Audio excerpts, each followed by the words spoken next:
There are a few people out there where if I hear them talking about something, I am just consistently astonished by the level of clarity in what they say. And Asla Bali is definitely in that small category. She's the Howard Holtzman Professor of Law at Yale Law School. She works on human rights law, law of the international security order, comparative constitutional law with a focus on the Middle East.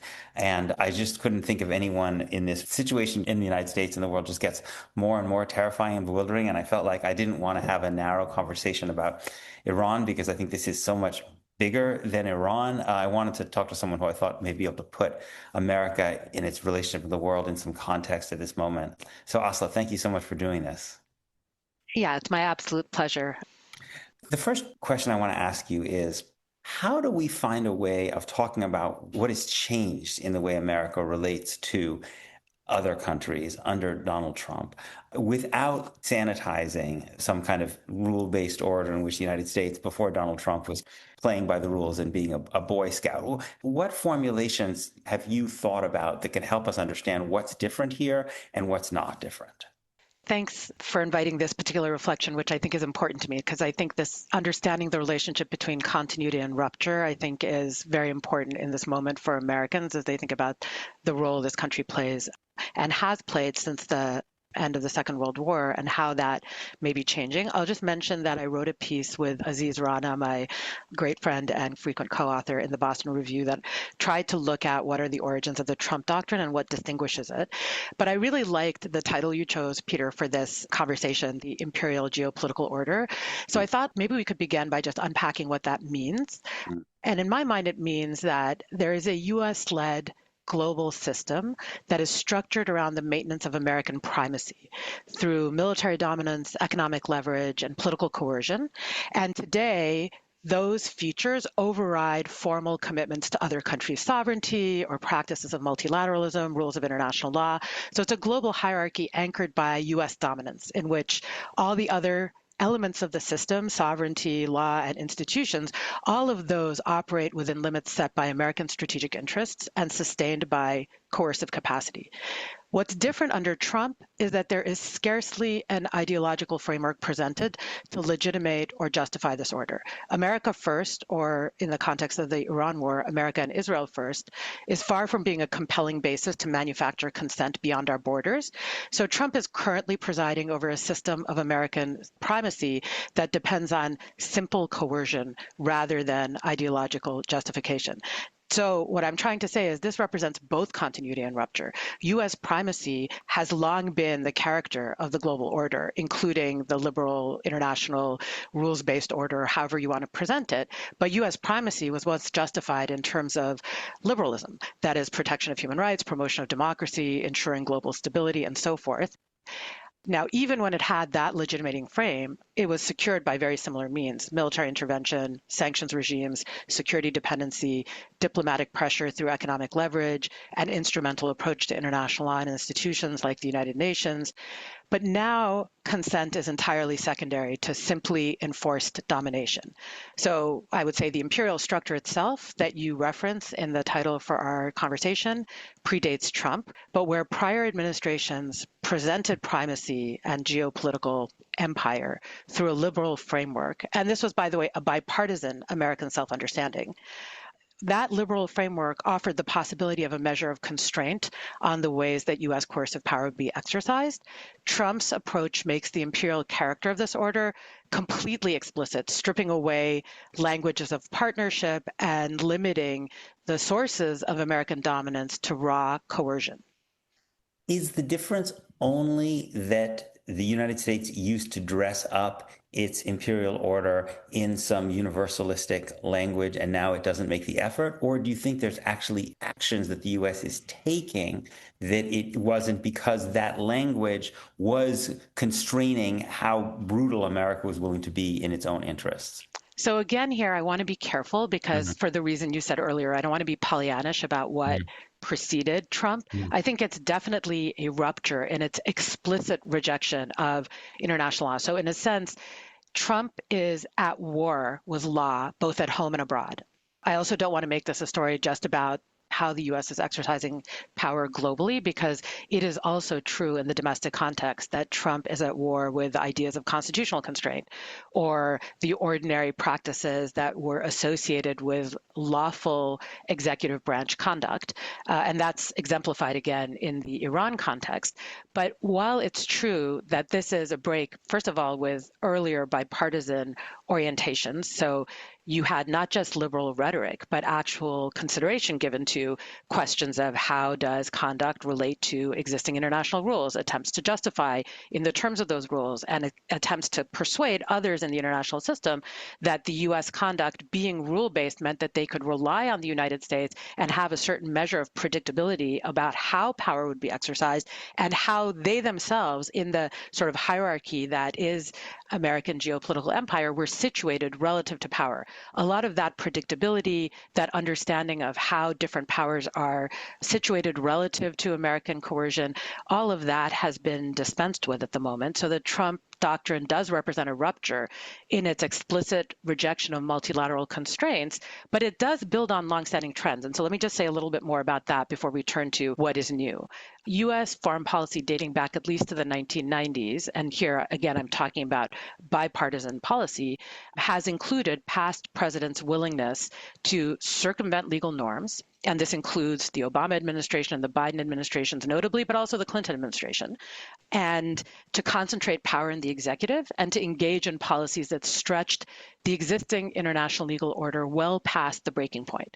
An example that immediately comes to mind, of course, is Iraq and the aggression that was committed by the United States in that context. It was an unlawful use of force against a state that posed no threat to the United States, was widely understood in those terms at the time. The difference, of course, is that the Bush administration sought to offer justifications, spent months and months arguing at the United Nations, seeking UN Security Council authorization, also making a case to Congress and so forth. But it was ultimately a regime change intervention based on aggression. I will turn to the ways in which it's still very different than what the Trump administration is now proposing in Iran, but it was nonetheless aggression by the definition of the international legal rules, the UN Charter, and so forth. Libya was an example of another regime change-based intervention, and it represented progress from the Bush approach. First, it also entailed turning to the United Nations, and in this case, successfully securing Security Council authorization, but not for what ultimately was undertaken in Libya. And Libya, I think, is a relevant precedent for what's happening in Iran right now, because it was a regime change intervention conducted by aerial bombardment, not actually what many members of the Security Council thought they were authorizing, and presented in the language of humanitarianism, describing itself, legitimating itself as a liberation for the Libyan people and so on. But it removed the boots on the ground element that had been present with respect to Iraq and smashed up a country, overthrew its regime, and took no responsibility whatsoever for the day after, which I believe is also the playbook that is now likely to be executed in Iran. And that's, of course, an Obama-era intervention. And then similarly, Trump lawless conduct in the Caribbean is preceded by arguments around targeted killings, in which a continuous narrative was presented by both Republican and Democratic administrations of the United States that they can redescribe basically any number of sites across the global South as part of a global battlefield in an indefinite war on terror, with no distinct declared armed conflict, but apply the rules of international humanitarian law, that is the laws of war, to territories at which we were not at war in order to justify the assassination or targeted killing of individuals, which is essentially just the presentation of a legitimating framework for extrajudicial killing.